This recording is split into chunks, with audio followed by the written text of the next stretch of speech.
The enigmatic question of what happens when we die has haunted humanity across epochs and cultures, weaving itself into every tapestry of belief, philosophy, and conspiracy.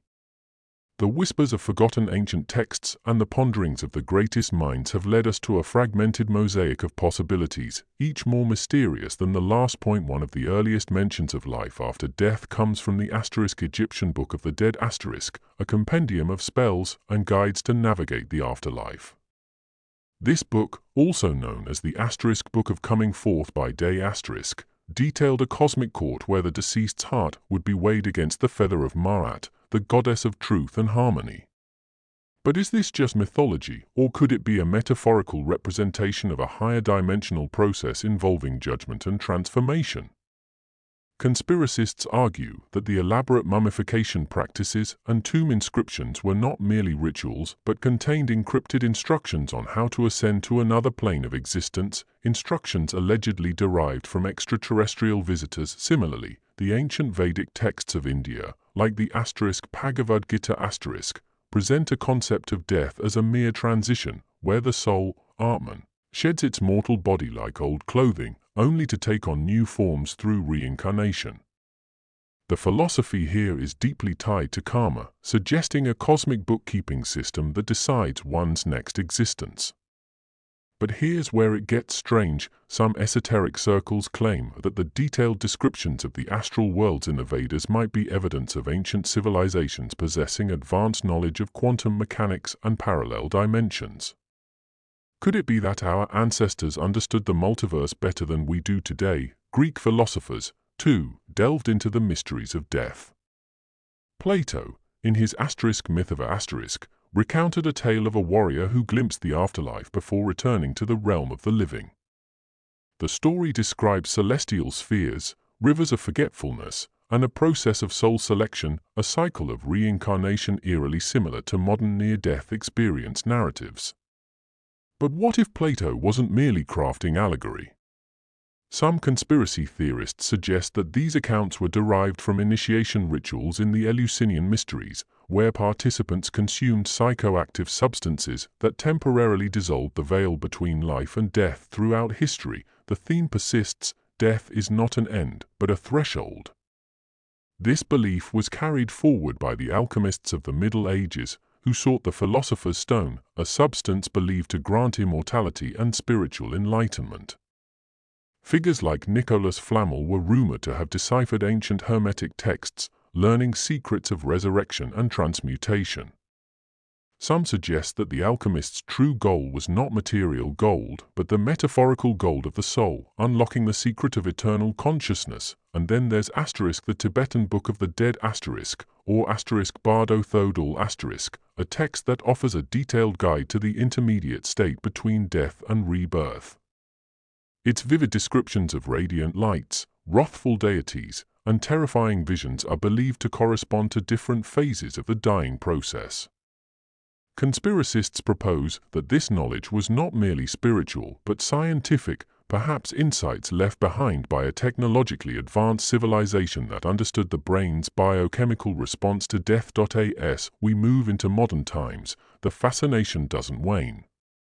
Take, for instance, the 20th century Urantia Book an enigmatic text of unknown authorship that blends Christian theology, cosmology, and anthropology. It describes an intricate spiritual hierarchy and the soul's journey through various mansion worlds. Detractors dismiss it as pseudoscience, but others see it as a suppressed revelation, a manual for ascending to higher dimensions kept out of mainstream discourse for fear of unsettling the societal order. And here's where the conspiracy thickens. What if the true nature of death is known to a select few, guarded jealously by secret societies, governments, or even advanced extraterrestrial beings? Whispers of projects like MKUltra suggest covert attempts to unlock the secrets of the afterlife through altered states of consciousness. Could the world's elite be privy to hidden knowledge about what lies beyond? Some theorists even propose that the enigmatic Book of Life mentioned in biblical texts is a literal artifact, hidden away in the Vatican archives or some other inaccessible repository. Through the veil of time, whispers of hidden truths continue to reverberate. As we trace the threads of this cosmic tapestry, we encounter stories that lead us to the heart of secrecy and speculation. If death is a threshold, then who controls the gate? Who decides what knowledge passes through, and what remains obscured? The conspiratorial heart of this mystery often centers on secretive organizations said to hold ancient wisdom about the afterlife. Groups like the Freemasons, the Rosicrucians, and the enigmatic Priory of Sion have long been rumored to possess arcane knowledge that transcends mortality. Their symbols, the all-seeing eye, the pentagram, the cross of the rose, are often linked to a deeper understanding of life, death, and rebirth. Some believe these societies are custodians of ancient texts that illuminate the afterlife, while others see them as gatekeepers, guarding humanity from truths that could upend our perception of existence. Consider, for instance, the cryptic Corpus Hermeticum a series of writings attributed to Hermes Trismegistus, the mythical founder of Hermetic philosophy. These texts, shrouded in mysticism, explore the nature of the soul, the cosmos, and the divine. One passage speaks of the soul's journey through the 7 planetary spheres after death, shedding impurities at each stage until it reaches the realm of the divine. To modern eyes, this description bears a striking resemblance to theories of ascension through higher dimensions. Could it be that the Hermeticists glimpsed a metaphysical blueprint for the afterlife, but the conspiracies grow darker still when we consider the alleged suppression of these truths? The Catholic Church, for example, has often been accused of withholding documents that could shed light on the mysteries of life and death.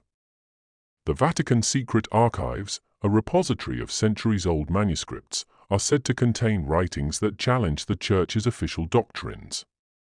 Among these, some conspiracists claim, are texts that describe alternative interpretations of the afterlife, documents that reveal paths beyond heaven and hell. In more recent times, the field of near-death experiences, NDEs, has added another layer to this enigma.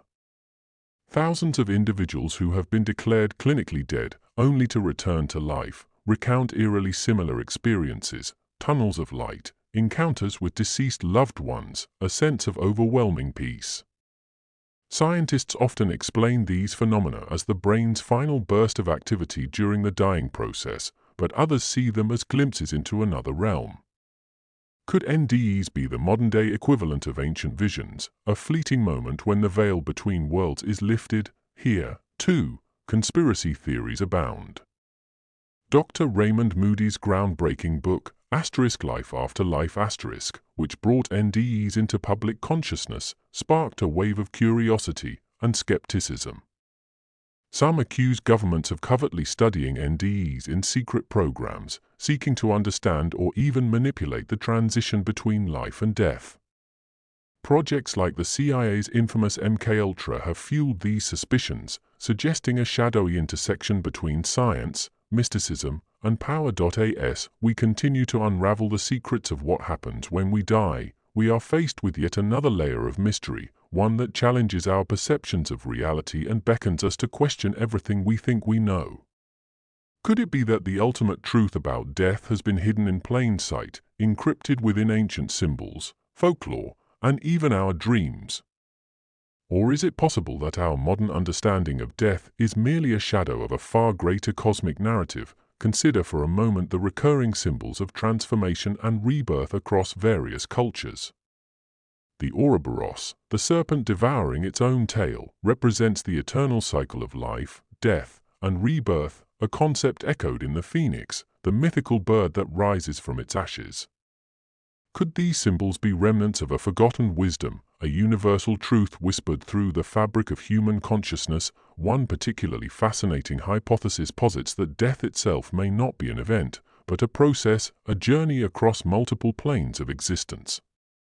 Ancient texts like the Bhagavad Gita and the Tibetan Book of the Dead describe this process in vivid detail, each offering unique but strangely resonant perspectives.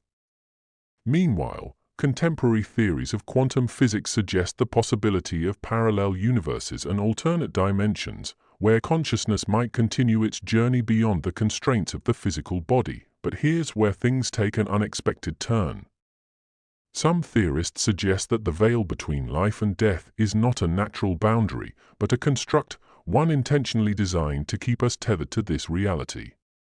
They argue that this veil is maintained by forces or entities beyond our comprehension, for reasons that range from benevolent guidance to outright control.